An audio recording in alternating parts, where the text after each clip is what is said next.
નમસ્કાર દર્શક મિત્રો, જનરપદ ન્યૂઝમાં આપણું સ્વાગત છે।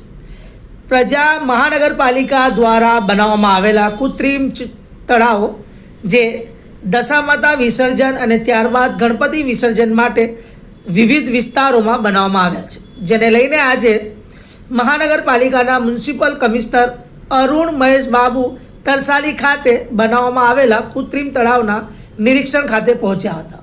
સાથે મેયર પિંકીબેન સોની, સ્થાયી સમિતિના અધ્યક્ષ ડૉક્ટર શીતલ મિસ્ત્રી તથા વડોદરા પોલીસ કમિશનર નરસિંહા કોમર તથા મહાનગરપાલિકાના તમામ અધિકારીઓ ઉપસ્થિત રહ્યા હતા। જ્યારે આવતીકાલે દશામા વિસર્જન છે ત્યારે આ તમામ કૃત્રિમ તળાવની તૈયારી કરી દેવામાં આવી છે। તમામ સુવિધાઓ વડોદરા મહાનગરપાલિકાના ફાયર બ્રિગેડ પોલીસ તંત્ર દ્વારા રાખવામાં આવશે, જેથી કરીને તમામ કૃત્રિમ તળાવમાં શાંતિપૂર્વક દશામાતા મૂર્તિ વિસર્જન ભક્તો દ્વારા કરવામાં આવી રહ્યા હોય। વડોદરા શહેરમાં કૃત્રિમ તળાવમાં કુલ 22,000 મૂર્તિઓનું વિસર્જન કરવામાં આવશે તેવું પાલિકા દ્વારા તૈયારીઓ કરવામાં આવી છે।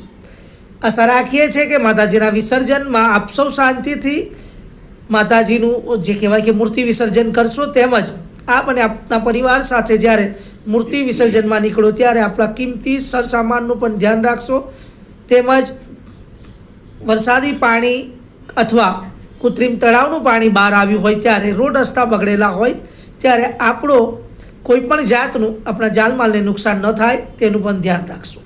તો આવા જ નવા સમાચાર જોવા માટે જોતા રહો જનરપદ ન્યૂઝ।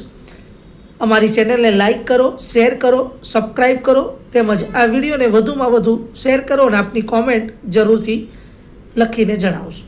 ધન્યવાદ, નમસ્કાર। જે ફેસ્ટિવલ આવી રહ્યા છે એમાં બહુ રિલિજિયસ સેન્ટિમેન્ટ્સો હોય છે, એટલે એની અંદર જે ગયા વર્ષ કરતાં આ વર્ષે તૈયારીઓ સારી રીતે થાય એટલે માનનીય પોલીસ કમિશનર, આપણા મેયરના ટીમ અને મ્યુનિસિપલ કોર્પોરેશનના ટીમ સાથે મળીને એનું આયોજન કરી રહ્યા છે। આ વખતે વીએમસી તરફથી અને સિટી પોલીસ તરફથી એક સંયુક્ત આયોજન પબ્લિકને સુવિધા સારી રીતે મળે એ બાબતનું આયોજન કરવામાં આવ્યું છે।